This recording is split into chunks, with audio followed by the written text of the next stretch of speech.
नमस्कार। स्वागत है आप सभी का अपने YouTube channel Shankar math classes Ayodhya में।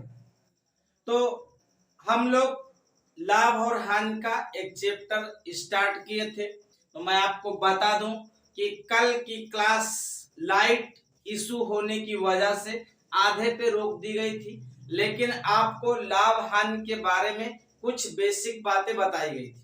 केवल आपको सवाल करवाना बाकी था। उन सवालों की चर्चा हमने स्टार्ट की थी, तब तक लाइट इशू हो गया। इस वजह से क्लास वहीं पे स्थगित हो गई। आज वहीं से मैं फिर से क्लास जोड़ने का आपसे प्रयास करूंगा। तो मैं आपको बता दूं कि कल आपको मैंने क्या क्या बताया, थोड़ी बातों की चर्चा कर लूं। आप मुझे देख पा रहे हैं, सुन पा रहे हैं और बोर्ड भी आपको दिखाई दे रहा। तो मैं आपको ये बताया था कि दो तरीके से मूल्य होते हैं। एक तो होता है क्रय मूल्य और एक होता है विक्रय मूल्य। यानी जिस पे वस्तु को खरीदा जाता वो क्रय मूल्य होता और जिस पे बेचा जाता उसको विक्रय मूल्य कहते हैं। क्रय मूल्य को सीपी बोलते, कास्ट प्राइस, और विक्रय मूल्य को एसपी बोलते, सेलिंग प्राइस। अगर ये दो बातें आप जान लें। दूसरी बात मैंने ये बताया था कि अगर विक्रय मूल्य बड़ा होगा किससे, तो आप कहोगे क्रय मूल्य से। तो इस कंडीशन में सदैव क्या होगी, तो आप कहोगे लाभ होगा। और लाभ क्या होगा, तो लाभ बराबर होगा विक्रय मूल्य माइनस क्रय मूल्य, यानी जो बड़ा होगा उसमें से घटाएंगे। ये मैंने आपको पिछली क्लास में बता रखा है। दूसरी बात यह है, यदि विक्रय मूल्य अगर छोटा हो जाए किससे, तो आप कहोगे विक्रय मूल्य छोटा हो जाए क्रय मूल्य से, तो उस कंडीशन में सौदे में आपको हानि उठाने पड़ जाएगी। और हानि जो होगा वो कितना होगा, तो आप कहोगे हानि बराबर होगा, वो क्रय मूल्य बड़ा है तो उस इस बार क्रय मूल्य से घटेगा, यानी क्रय मूल्य माइनस क्या, तो आप कहोगे विक्रय मूल्य। ये कंडीशन हो जाएगी क्या, तो आप कहोगे ये कंडीशन में पिछली क्लास में आपको बता रखा। दूसरी बात है, इसके साथ साथ आगे के बातों की मैं चर्चा करूं तो आपको मैं बता दूं क्या क्या और बता के रखा है। तीसरी बात ये बताया कि लाभ और हानि परसेंटेज पूछा जाए तो उसमें आप क्या करेंगे। तो जैसे लाभ प्रतिशत की अगर बात की जाए तो मैंने आपको बताया लाभ प्रतिशत बराबर होता है लाभ बटे में क्रय मूल्य और गुणे में 100। अगर हानि प्रतिशत की बात की जाए तो आप कहोगे हानि प्रतिशत बराबर, मैंने आपको ये बताया कि हानि बटे में क्रय मूल्य और गुणे में 100। यानी लाभ और हानि प्रतिशत जब भी निकाला जाएगा तो आप ये जान ले कि क्रय मूल्य पे निकाला जाएगा। ये बात हमने पिछली क्लास में आपको बता रखा है। और वहां से एक सवाल मैं उठाया था, आप उसी सवाल को देख लें, उसके बाद दूसरे सवाल की चर्चा करें। मैंने आपको कल की क्लास में एक सवाल ये लिखा था कि जो क्रय मूल्य है वो कितना है, तो आपको मैंने लिखा था क्रय मूल्य 2600 रुपए। और दूसरी बात विक्रय मूल्य जो था वो कितना था, तो आप कहोगे 2704 रुपए। अगर मैं कह दूं 2600 रुपए का सामान है और 2704 रुपए में बेच दिया तो कितना लाभ हुआ, तो आप कहोगे 104 रुपए का लाभ हुआ। अगर इसी में आपको लाभ प्रतिशत की बात कही गई थी तो लाभ प्रतिशत बराबर क्या हो जाएगा, तो आप कहोगे लाभ है 104 बटे क्रय मूल्य 2600 और गुणे में, तो आप कहोगे 100। दो जीरो से दो जीरो काट दिया, 26 से काटे थे तो इसको 4 बार कटेगा, 26 चौका 104, तो आप कहोगे 4% लाभ। इतनी बात तक पिछली क्लास में हो गई। आज की क्लास में स्टार्ट कर रहा हूं एक और सवाल से। आप जो भी इसे आप अच्छी तरह से देख ले और सुन ले और जान ले। मैं आज की क्लास स्टार्ट कर रहा हूं दूसरे सवाल से।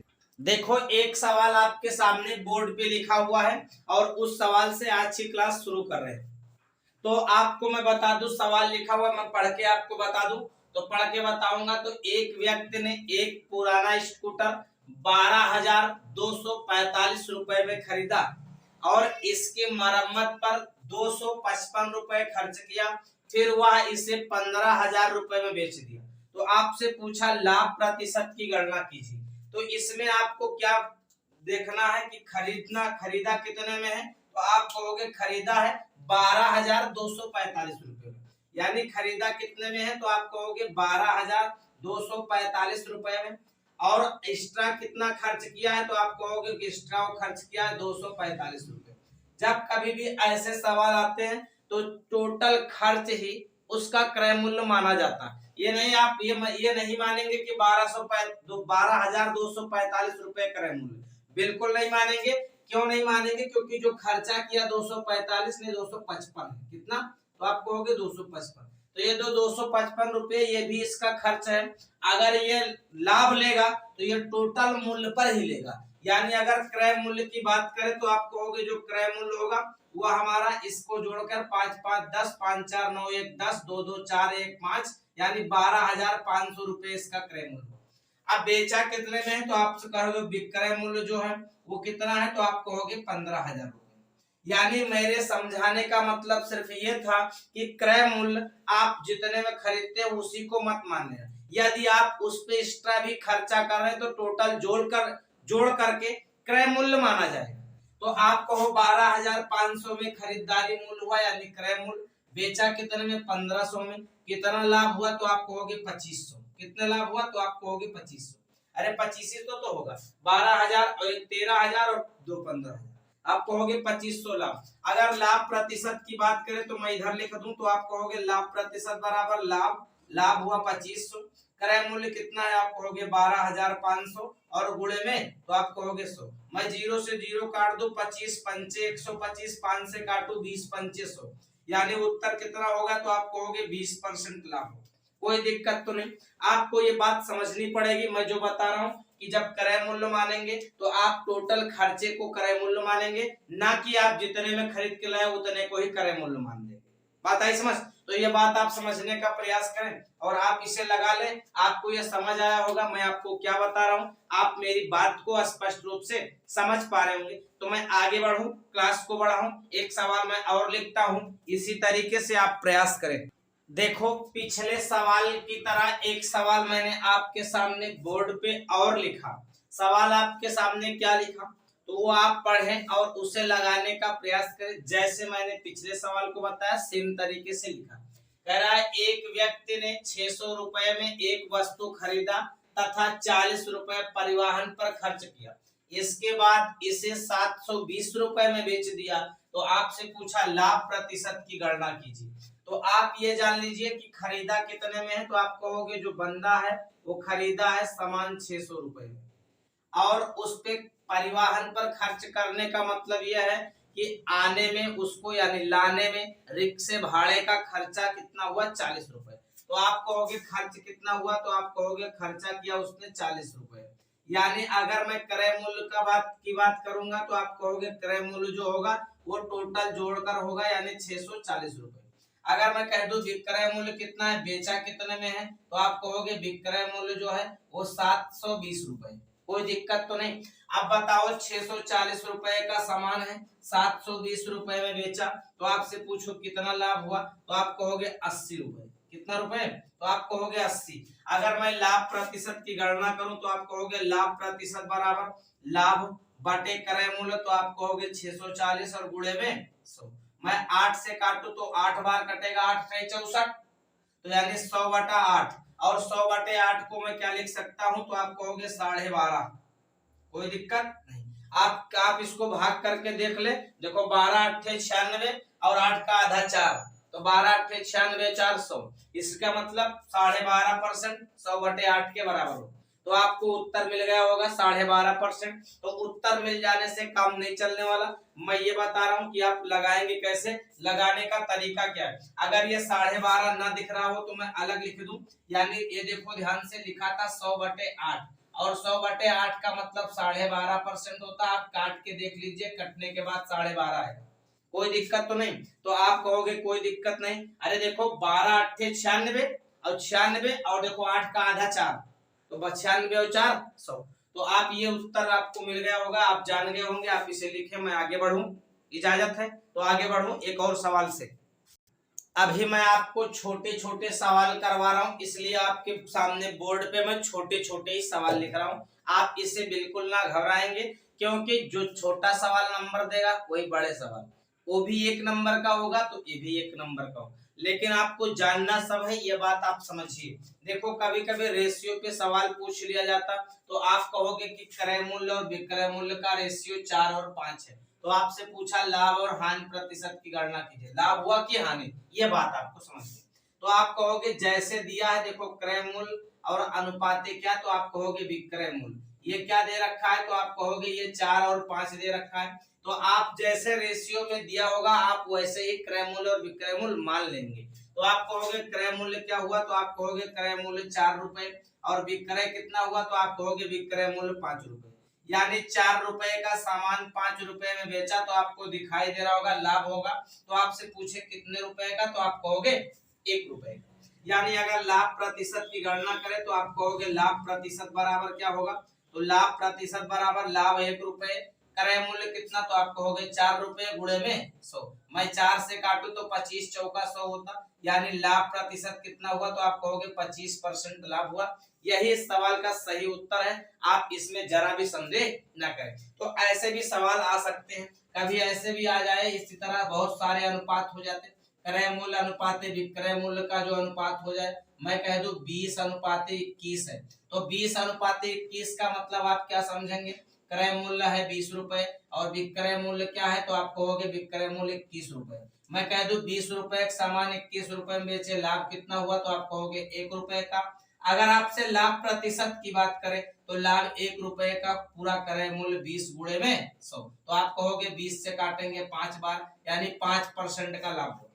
इतनी बात आप समझने का प्रयास करें, कभी भी रेशियो पे सवाल बने तो आप लगा ले जाएं। इस तरह से रेशियो पे भी सवाल बन सकते हैं, इसकी मैंने आपसे चर्चा किया, आप इसके बारे में समझ गए होंगे। यानी मेरे कहने का मतलब यह है कि अगर जब कभी भी लाभ प्रतिशत या हानि प्रतिशत पूछा जाए और क्रय और विक्रय का अनुपात दिया, तो उसी अनुपात में ही मूल्य हम लोग मान लेंगे। मेरे कहने का सिर्फ ये मतलब है, बाकी कोई मतलब नहीं। आप इतनी बात समझ गए हो तो आप इसे लिखें, मैं और सवाल भी आपको दूं और आगे बढ़ूं। मैंने एक सवाल और आपके सामने बोर्ड पे लिख दिया है, आप इसे भी पढ़ें और देखें और समझें और जानने का प्रयास करें कि इस तरह से सवाल आएगा तो आप कैसे लगाएंगे। तो आप ये जानते हैं, तो आप मैं छोटा सा सवाल लिख दिया हूं कि एक व्यक्ति ने 1 रुपए 20 पैसे की प्रति नींबू की दर से 600 नींबू खरीदा। कह रहा है 60 नींबू खराब हो गए, मतलब सड़ गए, तो आप कहे शेष नींबू को 1 रुपए 25 पैसे प्रति नींबू की दर से बेच दिया। तो आपसे पूछा लाभ प्रतिशत अथवा हानि प्रतिशत की गणना की। यानी इस सवाल में आपसे यह पूछा गया कि लाभ हुआ है कि हानि हुआ। तो आप ये देख रहे होंगे कि 1 रुपए 20 पैसे एक नींबू का दाम, तो आप कहोगे, मैं इधर देखो ध्यान से समझाने का प्रयास करूं, तो आप कहोगे 1 रुपए 20 पैसे की दर से कै नींबू खरीदा, तो आप कहोगे 600 नींबू का मूल्य क्या हो जाएगा, 600 नींबू का मूल्य। तो आप कहोगे जो मूल्य हो जाएगा, तो एक नींबू का 120 रुपए, तो 600 नींबू का कितना हो जाएगा, तो आप कहोगे 12 छंग 72, 720 के आगे 3 जीरो, 2 अंक पे दशमलव लगा है तो 2 अंक पे दशमलव, यानी 720 रुपए को, यानी 720 रुपए का नींबू खरीदारी पड़ा। अगर आपसे कहे कि 60 नींबू सड़ गए तो शेष कितने बचे, आप कहोगे शेष जो बचे हमारे पास वो 540 बचे, क्योंकि 60 तो आपके पास सड़ गए, कोई दिक्कत नहीं। तो आपको 540 आपको दिख रहा होगा बचे, और बेचा कितने में, तो आप कहोगे 1 रुपए 25 पैसे की दर से आप कहोगे 540 नींबू बेचा, तो आप कहोगे मूल्य कितना हो जाएगा, तो आप कहोगे मूल्य बराबर 1 रुपए 25 पैसे एक नींबू का दाम, तो आप कहोगे 540 नींबू का, तो आप कहोगे गुणे 540। अगर आप गुणा करने का प्रयास करें तो गुणा कर लें, आप कहोगे 675 के आगे 2 जीरो, यानी 675 रुपए आएगा। देखो 125 चौका, तो आप कहोगे 500, जीरो हो गया, 125 पंचे 625 और 50, तो आप कहोगे 675। तो ये देखो ध्यान से, अब आपको आ गया, देखो जो पहले वाला है वो खरीदारी वाला मूल्य है, तो आप कहोगे ये क्रय मूल्य है, बाद वाला जो है ये विक्रय मूल्य है। अब मुझे आप ये बताओ कि 720 रुपए में खरीदा है और बेचा है 675 रुपए में, तो नुकसान हुआ कि फायदा, तो आप कहोगे हानि होगी। तो हानि कितना होगा, तो आप कहोगे हानि जो होगा वो कितना होगा, तो आप देखो ध्यान से, 720 में से 675 घटा दो, तो आप कहोगे 20 उधर और 25 इधर, तो कुल मिला के 45 की हानि हुई। तो आप कहोगे 45 की हानि किस पे, तो आप कहोगे 720 पे, और गुणे में क्या, तो आप कहोगे 100। 9 से काटो, 9 8 72 और 9 5 45, 20 चौक 80 और 20 पंचे 100। आप देख रहे होंगे 25 और बटे में 4, और 25 बटे 4 का मतलब 6 चौको 24 और 1 25 बटे 4, तो आप कहोगे 6 सही 1/4% की क्या हुई, तो आप कहोगे हानि हुई। आप इस बात को समझ गए होंगे, मैं क्या बताना चाह रहा हूं, मेरे सवाल को समझ गए होंगे। तो आप अगर समझ गए हो तो आज आपको मैंने लाभ और हानि के बारे में बेसिक बातें बताने का प्रयास किया। आप मुझे देख पा रहे हैं ना, सुन पा रहे हैं, तो आप देखो ध्यान से कि मैं आपको लाभ और हानि के बारे में बहुत बेसिक बात बताने का प्रयास किया। अगली बात हम फिर आपके साथ उपस्थित होंगे अगली क्लास में। आज के लिए इतना ही। गुड नाइट, शुभ संध्या। आप खुश रहें, मस्त रहें, हंसते रहें और मुस्कुराते रहें। आज के लिए इतना ही। धन्यवाद।